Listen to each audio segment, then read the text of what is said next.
have that kind of conversation on a regular basis.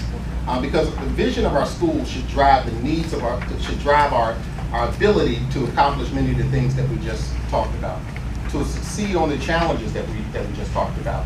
So I'm asking you really to think about the vision of our schools as we look at a budget, and put those things into context as we get into the numbers. Okay? So I am going to get into the numbers at this point and give you some budget information. But please consider this: are we funding a budget? Are we funding a vision for Newport News Public Schools? Are we really moving the needle to where we want to be and what we want to become? Mm-hmm. And that's the budget that we're presenting to you, and we've provided the city for consideration. A budget that moves us in the direction that we feel is necessary to move our schools forward. So we always talk about where our projections are in terms of students. Over the few years, we have lost some students, and I'm gonna step over here, make sure I'm not in your way. Over the years, we've lost a few students. Since 2012, you can see there are over 1,100 students. So our projections, and this year we're projected to lose 223, okay? But when you look at across the state, number of births, that is pretty consistent with what we're seeing across the state. Live births are going down across the state, so many divisions are losing students across the continuum. However, the majority of our loss in students has been military-connected students. And that's a double hit. Because with military-connected students, you lose the ADM, the state money, but you also lose the federal money as well, right? So the majority of our students that have driven some of our loss over the past few years have been military-connected. Now that may be because of base housing and who's assigned to the area, relocation plans, we haven't really determined. But when we quantify the loss of military-connected youth, we can directly attribute that to a loss of revenue as well. What population has been growing and keeping us fairly compensating for the loss of students? ESL. Our ESL population has continued to grow at a rate that requires that we take specific action to address the needs of a specific population of students. Okay?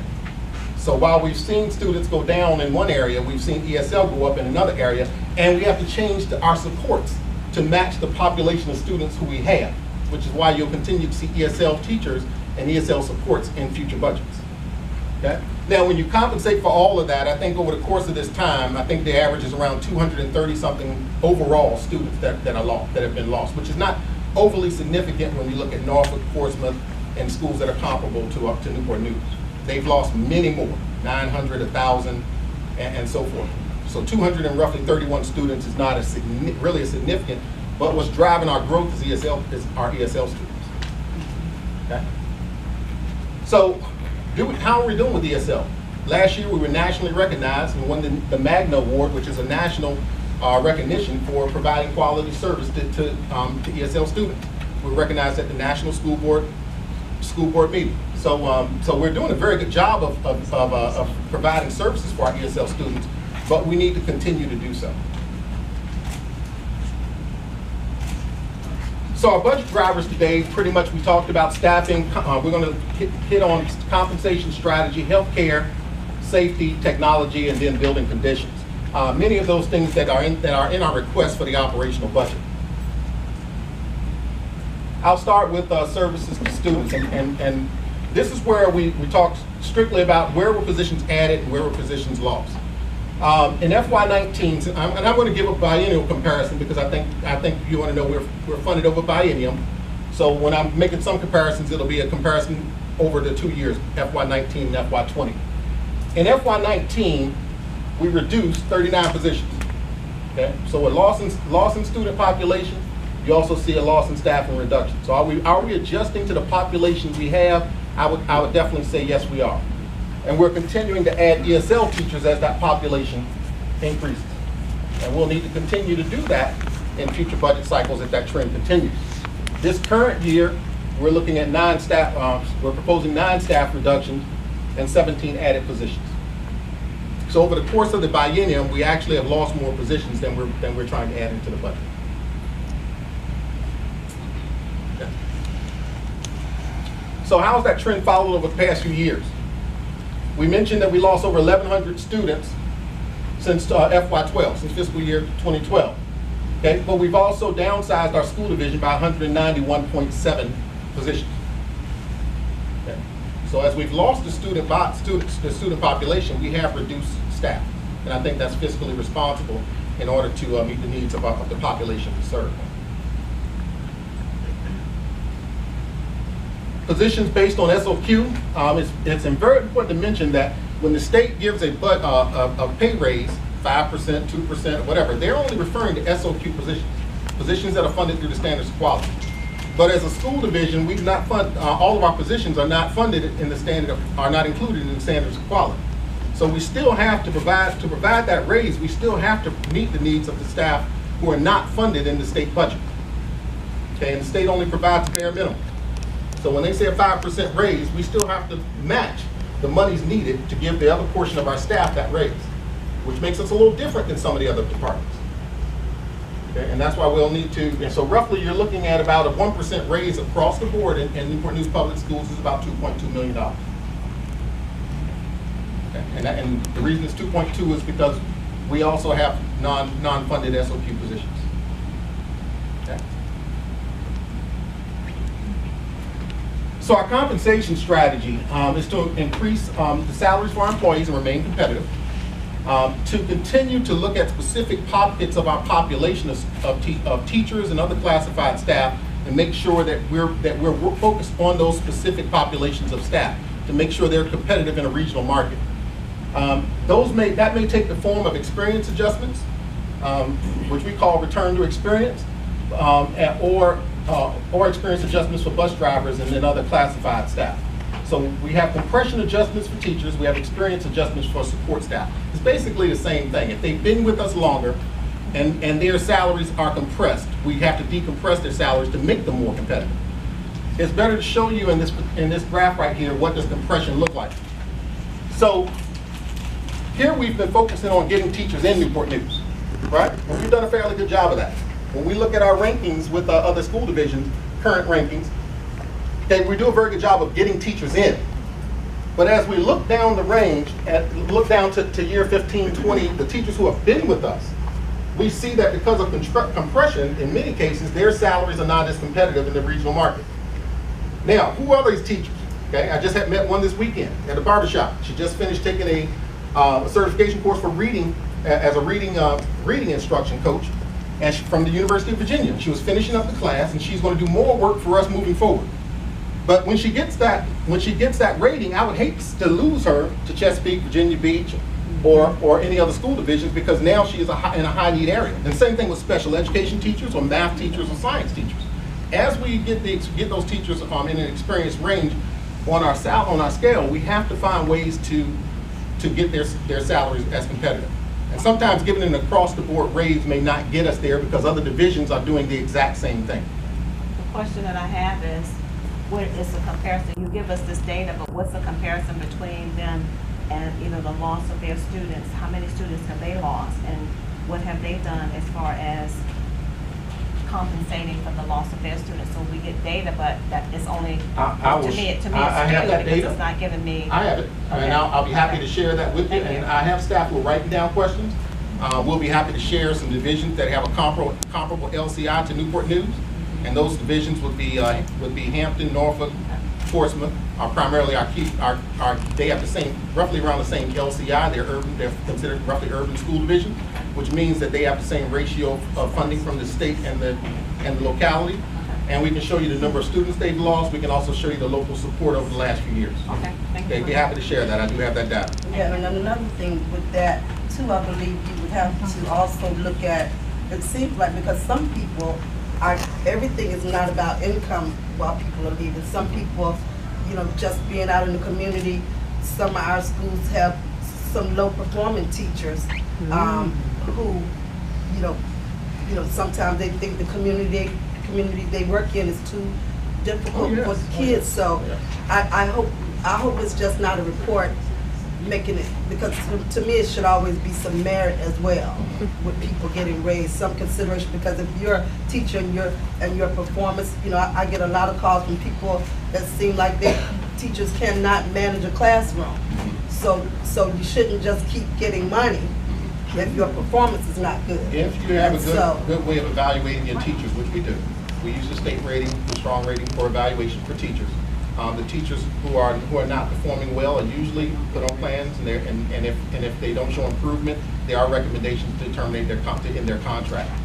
So we do have that in many cases where we have had performance-related issues where we part ways with the teachers or not issued a new contract.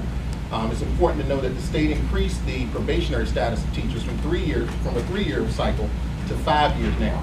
So we have up to 5 years now to judge a new teacher's performance to determine whether they need to stay with us if they're not showing the proper level of improvement.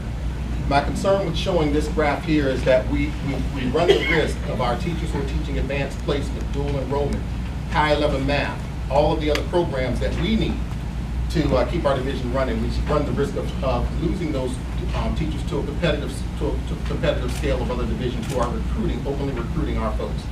And we're openly recruiting theirs too. But we want to be on the competitive end of it. All right. So is our method of funding schools research-based, and is it appropriate? A lot of folks will usually ask that, so I'll be happy to share this research with you. It's from the University of Virginia, where they did an analysis of all teacher salary schedules. As you know, the state is partnering with us to try to help us with our retention issue, because they know that if we don't have teachers, we don't have schools. So the study from UVA talked about the importance of returns to experience. You may commonly know that as a compression adjustment, and how important that is to maintaining a competitive salary scale. So this study supports that the percentage change in salary associated with an additional year of experience is within the educational level. And they're saying that school divisions across the state should use that to ensure that we provide competitive salaries for our instructional staff. We're a little different than the open market or the business world. And we have to make sure that our funding policies reflect that. And I'll be happy to share that information from that study if you're interested in reading more about that. Okay, so I'm going to quickly go through just some other areas, just for the sake of time, because my folks are timing me here. But we're in the same situation where we always look at where we are compared to other localities, and then in hard to fill positions. I know. No, please take as much time as you need. We can absolutely, we'll work around the schedule. Okay. Please take as much time as you need. Do not feel rushed. We want to get you. Oh, thank you for that. All right, so in hard to fill positions, we always look to see where we are in terms of competition. Where we're extremely concerned is with bus drivers right now. As you know, we do a very good job in Newport News of busing kids. We bus them in the morning, we bus them during the day, we bus them at night, we bus them during the summer, we bus them on weekends. We bus them everywhere, okay? And what that requires, and we have a lot of buses out there, okay? So with that being said, we have to continue to compete regionally, and I say this side of the water because normally a bus driver is not coming from Virginia Beach. We have to compete regionally to make sure that we have a good salary scale for our bus drivers, and that may require that we also and just so you know, when we're talking about a flat 2% raise, I made this mistake my first year as a superintendent. I gave it a 2% raise, and I thought I was really doing something. And then the bus driver came to me with some change and said, "Hey, this is how much my raise was worth." So 2% of 14.7 is not a lot of money. So we have to continue to look at experience adjustments with some of those by our staff to ensure that we're raising it to a rate that will be competitive. And we see we're starting to slip again with bus drivers. In a few years, just a year or two ago, we couldn't hire one. We could not find one. So that's something we really pay attention to, and we're very cognizant of.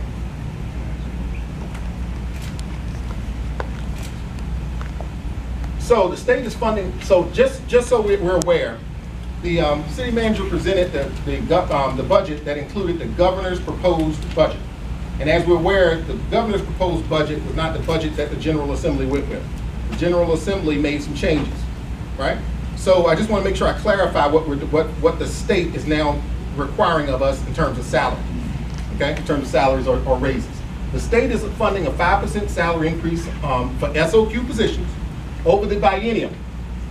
And they're giving us credit for 3% in the first year. Remember, the governor was just giving us credit for 5% over the biennium. The General Assembly came out, they said it has to be, they'll give you credit for 3% over the first year, and you have to give, in order to receive the state funding in the second year of the biennium, you have to give at least a 2% raise. It does not have to be effective as of July 1, but it has to be effective by September 1st. In order to receive the state funding, that is in the package that we have right now in terms of state revenue. So that's what we have to do in order to receive the funding from the state. Okay, so that's a little change from what the governor had proposed initially in the first year of the biennium and also in his proposed budget. The General Assembly changed that. Now it's a 3-2 split.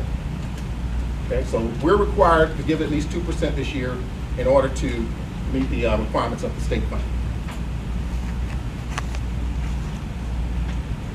In terms of healthcare, another area that we are focused on in our budget is we're seeing an increase, a spike in claims this year. And it's driven by several reasons, I have a slide to talk about that. But we're concerned because we're self-insured and we're seeing our fund balance shoot down. And we're concerned that if that fund balance goes away, because we pay our claims through the fund balance. So if our fund balance for claims goes down and to zero, which it has done in the past, how many years ago was that, Mary Lou? 2001. Went down to zero. Mm-hmm. So that means if a claim came in, okay, we have to go somewhere. We don't have an unencumbered fund balance. So we would have to come to the city and say, hey, we have claims on health insurance that we have to pay. Because, and we're trying to avoid that and remain self-solvent, which is why we're recommending that we put some additional dollars into our health premiums this year to remain solvent. We're also making adjustments, and I'll share those with you in a moment. So we're not just saying we need to dump money into it. We're making some changes to try to make sure our healthcare program stays solvent. The last time it ran unfunded was 2001. So that's a long time. And we've had some good years. So what has happened over those good years? In those good years, this is the reason, the why behind it. Why did claims spike on us this year? Medicaid, medical claims were up by $1.3 million. Our pharmacy costs were up by $75,000. And we had high cost claims that were increased. So high cost claims were driving that bus. So our total claims for the 2018 claim year were $28.9 million, which is more than what we're bringing in with premiums. So whenever your expenses are higher than your revenue, you have a deficit. And we've seen our fund balance continue on a negative trend over these past few months. So our employee premiums, what we've done to try to mitigate any cost on the school division in this particular case, here's where our employee costs have been increased and what years they were increased to help maintain keep our system solvent. Okay, so you saw we had a 10% increase for employees only in 2016. We had a 15% reduction in the family premium to try to make sure people could afford it. In 2017, we had a 3-year premium holiday from December to February 2018 because we were not seeing an increase in any claims. But the good times are over. So we're concerned now that we may run into that situation where claims are increasing, and we have passed on some cost to employees. So we're looking to take on some of that cost as we look for better options for our plans. So we're in the process right now of putting out a bid for new vendors. It's time to go out and find some competitors. There are some more reasonable groups now that work with Riverside Health Systems, and we're hoping that we'll find a vendor with and save some money with a more reasonable plan in this after this budget cycle. We'll continue the efforts to work with the wellness program. We believe we'll save money in our pharmacy with a new vendor. That we'll save money in our pharmacy, upwards of $1 million by seeking a new vendor and working through our pharmacy plans there. We'll continue to work on healthy prenatal programs. We'll encourage employees not to use the emergency room, which has been an area that drives up costs, and to look more towards urgent care facilities. And we've already started sending out communication in that area. Yeah, because I would think too, I know you did comparison across Hampton Roads for other things.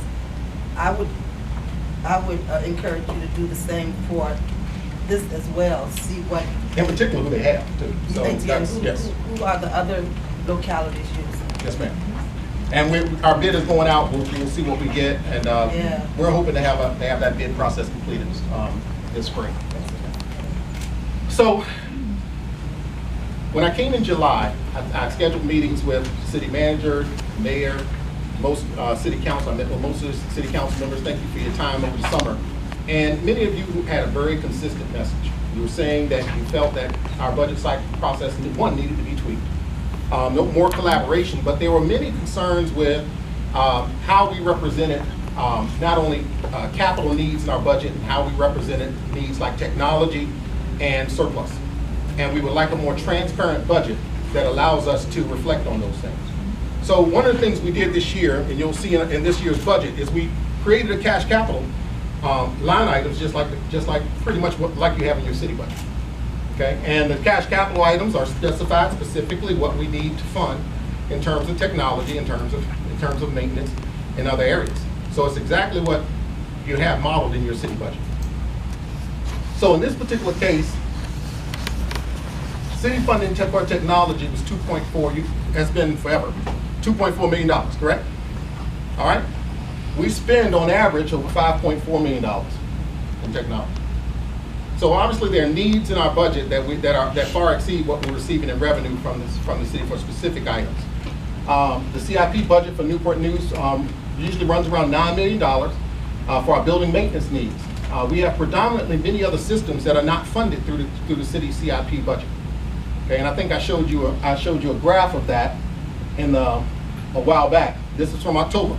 I think our first meeting when we met as a joint board and council, I showed you that over the course since 2014, plenty of our unmet needs in security, safety, technology, instruction is funded through surplus. But those line items was the issue. The money was not, those items were not designated in the budget. And rightly so, you had concern with that. So the question to me is, how can we make our budget transparent? And we feel the cash capital section in our budget allows us to do that. So this year, what we have done was fleshed out that cash capital line item in our budget. Okay, and we specified specifically what technology needs and what non-funded maintenance needs we would like to complete in this budget cycle. How come that would not go into the CIP instead of the operating budget? Because traditionally we've received $9 million in CIP annually, and it doesn't include those items. I think we need to look at that because I'm challenged with having capital improvement funds in your operating budget. I'm challenged with that. But keep in mind, the cash capital of the city also does the same thing. You have capital items that are paid cash in your budget that are not in the CIP. Okay, but I'm it's saying the exact same thing. What I'm saying, but if you all are looking to have funds for CIP items, that's something that will probably come to council for us to help make some adjustments with that, maybe, or things that you need. I would be happy if we could fund those items, these items in the cities. Outside of your operating budget. Yeah, but it hasn't happened. And it hasn't happened since 2014. There have been unmet needs for our capital and technology needs. Well, there have been unmet needs for the city too, not just y'all. That you all are just one piece of the pie of a whole lot of unmet needs for capital and the question I would dare say is, where would we be at if we hadn't taken care of these? And I'll give you a good example. The city does inspections and they require us to replace grease traps in schools. The grease traps is this thing you get in, it's almost a human size over your head, and it costs roughly about anywhere from $25,000 to $50,000 to replace a grease trap. Okay. Right? We don't receive any funding for replacing grease traps. That's grease traps. But the city inspects us and requires by permit that we replace those grease traps. Has that been in your budget though for replacement? Well, that's where we've been able to fund those, but we've had years where the full CIP requests have not been funded. But is it in the budget? It hasn't been listed as one of those items as you list your HVAC systems and you list all these other items that need replacing. Is that one of the things that's put in the budget? I've never seen that. Okay. I've never seen it as part of one of the line items that, you know, this is what we're going to need. This is how much. I would probably say no to that question because we've been able to compensate for non-funded capital needs in our budget. Okay. And we've been able to fund for non-funded technology needs in our budget. Okay. So we're reflecting on those items that we can fund. And we're talking about roughly anywhere between 1.3, 1.7% of our budget. Okay. 2 cents on a dollar. Thanks. Okay. Now, and I would dare say that there's one other slide I'm looking for. I don't see it in here. At the end of the year, in many cases, I was reviewing some data, some information in preparation for this presentation. You have a cash capital in the city's budget, for the same purpose. So you don't have to go and borrow money on every project that you have. It's more fiscally responsible. not to have to borrow money for everything that, in particular things that you have cash for. So in many cases, when you use your surplus to pay for those things that you don't have to borrow money against, you're also protecting your bond rating. The city does that in cash capital because at the end of the year, their final adjustment, they make a surplus adjustment to the cash capital, and they pay down in cash things that they don't have to borrow money against. It is this, we're talking about the same process for unfunded CIP projects, unfunded technology items. So could the surplus that you're indicating that you put into cash capital, can that surplus be put into your salaries instead of putting it in cash capital, and then you all go back and look and put those things into your CIP for us to look at for the next fiscal year?